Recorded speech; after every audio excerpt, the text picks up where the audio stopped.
Hello, everyone. My name is Christian Swenson. I have autism. I'm on the autism spectrum, and here on YouTube, I make videos about autism, autistic consciousness, and dealing with life on the spectrum. And today I wanted to do something a little bit different. I wanted to talk about autism and dating. Because as you can tell if you've seen my hand, I'm married. I was married at the beginning of the pandemic last March. It's coming on our first anniversary. And I think I'm a success story, at least in that part, in that respect, right? I have dated a lot. I've had quite a few relationships. And I've actually ended up getting married to a girl from Sweden who I met online. And I wanted to tell you, if I've had any success, how I had it. I don't want to boast. I don't want to be a narcissist or anything. I might do a video about autism and narcissism at some point. But I wanted to tell you some tips, tell you some things to look out for, and tell you ways to think about dating and relationships and marriage in a way that might be helpful. So, to begin with, I will tell you that I have had no success at all in dating apart from the internet. I have met every person I have ever dated, every person I've ever kissed, the wife I ended up marrying, online. I met them online. Some of them I didn't meet through dating sites, but all of them I met online in some capacity. And I don't want to go into too specifics because you might end up watching this, some of you. But yeah, some of them were through dating sites, some of them were through other online media. And so I think that's a huge advantage for the autistic person, is because it's gotten a lot easier in the last few years to find people online that, first of all, you wouldn't find in person, and second of all, to communicate easier. It's easier to communicate as an autistic person online through text. I would encourage that. I would encourage especially using apps, like that are really easy to use. I don't know much about Tinder. I don't use it. I use a version of Tinder. I used a version of Tinder that was for my own Christian faith. It's called Mutual. And that worked really well. I met a number of girls I ended up dating on Mutual. But I think Tinder might work really well if that's your cup of tea. I don't know. I've not been dating for a while. What apps are really present and what apps aren't. But in that sense, an easy app, an app that allows you to message and allows you to kind of get a sense of feedback. I think that's really important, right? Maybe you don't get many matches, right? Well, there are things you can do to improve that. Make yourself more photogenic, at least in the picture. Try to figure out what other guys are doing or girls, for instance. I'm assuming you're a guy. It's bad on my part, but try to figure out what other people of your same gender are doing that seems to be going well. Maybe ask your female friend or your male friend to let you use their app to just see what other people are doing and kind of get a sense there. I also think it's really important to realize that because you're autistic and because you miss social cues, many people will not be interested in you. But that's a good thing. Do you know why? Because you should not be interested in them. That relationship would not work. If you are swiping on Tinder, for instance, and you find someone who is very photogenic, very fashionable, very athletic, chances are you would not get along. And chances are they're going to swipe left on you too, and that works. That's okay. I think it should be understood that when they're swiping left, there's an understanding that not just that they don't find you attractive or that they aren't interested, but that it wouldn't work. You should be swiping right on people that you would be compatible with. You should be swiping right, so to speak, or liking people that are less conventionally attractive, that are more weird, that are more niche, that might be on the spectrum themselves, because that'll work out really well. And what happens is that your chances of any amount of relationship success or dating success will greatly increase to the extent you look for people that are weird, to the extent you look for people that aren't cool. Because if someone is cool, they're going to expect you to be cool. cool, so to speak. And if you're not, that's not going to be a happy situation.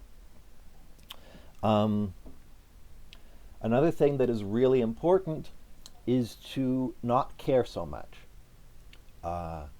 It is really easy if you are socially inept in one way or another, or if you lack some social skills, to think that if only I had a relationship, I would be happy.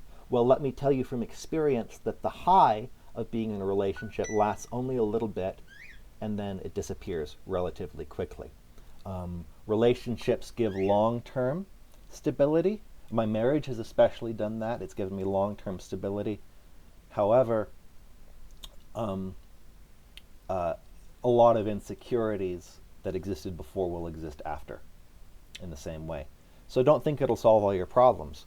And in that sense, to the extent that you don't put value on it, to that extent you will have more success, right? The idea being that the person who desperately craves a relationship tends to push people away because they're thinking, do you want me or do you just want a relationship, right? Am I just a means toward an end? And you start to think that, well, wait a minute, maybe if I don't really want a relationship, it's more about them, right? And I think you should, maybe as a practice about this, practice disliking, practice swiping left, practice like not being interested in girls or guys that you might otherwise just swipe right on for desperation. And in that context, right, to the extent you are okay without a relationship, relationships and dating success will happen more. Now,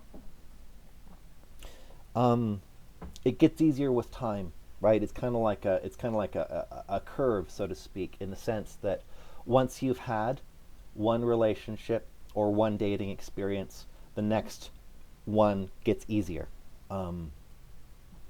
And that's been my experience anyway, because you're learning.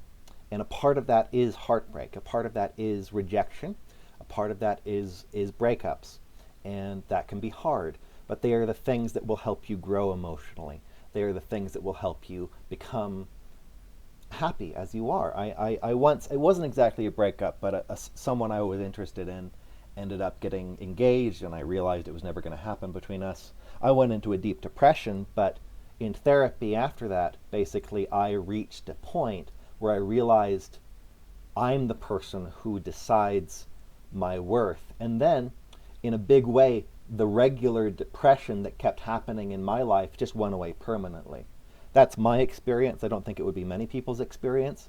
But in that case, the emotional growth that can happen after a rejection or a breakup experience can be immeasurably worthwhile. There are other things that are really valuable, especially if you're a guy and you're into girls. One of the things that I've found really, really helpful is the advice from, what's the movie? The movie, the movie with Will Smith. I don't remember what it's called. You probably know what I'm talking about. I'm going to look it up here. Hang on just a minute. Will Smith movie. Yeah, it's called Hitch, right? The movie with Will Smith called Hitch, where he gives the advice of, I think this is what it is. And this doesn't always work, but it's worked a lot for me, is that if you are in a situation with a girl and you think that there might be a possibility of a kiss, but you don't want to be a creep, you don't want to be, you don't want to sexually assault her, basically. What you do is you close most of the distance to her, like in terms of your faces, and then if she stays, and she doesn't pull away, she will close the rest of the distance, so to speak. That's probably a bad way to put it, but you can watch the movie and it's a really good way to put it, and it really has helped me. I've gotten, so to speak, a lot of first kisses using that advice. I can't give much advice about sex because I was a virgin before I married, so I can't really give advice as far as dating goes with sex. But I think that's some really good advice that's helped me that I just shared. I'm trying to think if there's anything else. Yeah, just in summary, right? Look for weird people. Don't look for cool people. Don't care about it so much. Don't be needy, and make sure that you are someone you would want to date. I think that's another really important thing. Is that if you don't like yourself, why would someone else? If you don't like yourself, why on earth would you expect someone else to like you for you? You know, like if you're not putting yourself out there as something desirable, then what's the point, right? And then the other thing is that, even considering that, you should go into a relationship expecting to give and not necessarily to get. You should go into a relationship or into a dating situation radiating love instead of sucking love. I think that's a good way to think about it. But anyway, Mike, like I said, I'm Christian Swenson. This is the Autistic YouTube channel I host, and if you'd like, please like, and even if you don't like, please like, and please subscribe as well. I plan to do videos at least weekly from here on out. So thank you, and I'll see you later.